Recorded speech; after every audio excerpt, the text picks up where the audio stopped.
Well, I've decided I've got time today, everyone, so I'm really gonna express myself, and if this offends somebody, I really don't care at this point.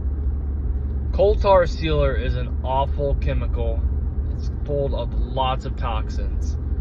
So one of the many things that it can cause is, the biggest one is cancer. People talk about that all the time, and that's really what gets legislating going. But what people don't realize is, once it's laid down on asphalt, it causes asthma attacks. It causes your throat to get a scratchy sensation. And, it just really grinds my gears when we put it on school lots. And guess what?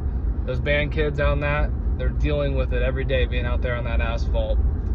And hospitals, you're already dealing with people who are probably having something going on. And now you're going to possibly induce asthma attacks, scratchy throats. And that's not even to mention the people who are there for more serious things like cancer. Literally, what they're walking on can cause cancer. And what really grinds my gears, and this is why I got time today, and like I said, this might offend some people. Contractors that know that it is toxic, and they know, obviously, that it burns the skin, causes throat irritation, makes it hard for people to breathe, they will put their kids on the lots with them while they're laying it down, all in the name of joining the family business, and this is what daddy does or mommy does. And to be honest with you, you're literally, basically, in a different sense, putting a cigarette in your kid's mouth. That's basically like the equivalent. So if you won't allow cigarettes in schools or hospitals or, places like that, but yet you're allowing these toxic chemicals on these school lots and these hospital lots, I just don't get it. And the sad thing is, these same contractors that expose the community to this are the same contractors that,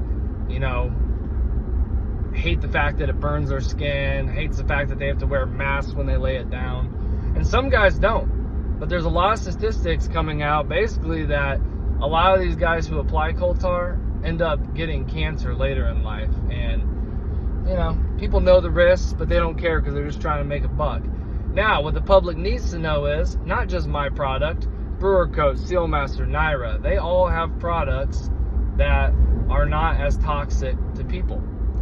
But the harsh reality is, many of these cost more than coal tar. So a lot of these guys are only willing to make an extra buck, essentially. And they don't care that they're putting people at risk. They don't care that they're putting their employees at risk. Some people do.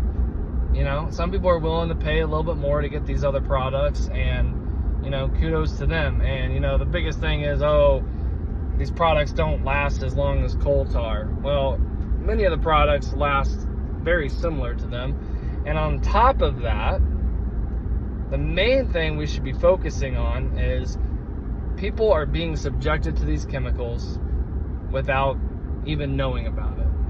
So that's my 2 cents for the day. The public, this is something that I didn't really know about until I got deep into it. But now that I know about it, I feel like the rest of the world should know. And I really, like I said, there's lots of people who use coal tar. There's lots of people that are friends of mine that use coal tar. But I'm standing up for what I believe in. They can stand up for what they believe in. And, it just really grinds my gears when I see them putting their kids out there and, showing them this is what daddy does. Teaching your kid the wrong thing.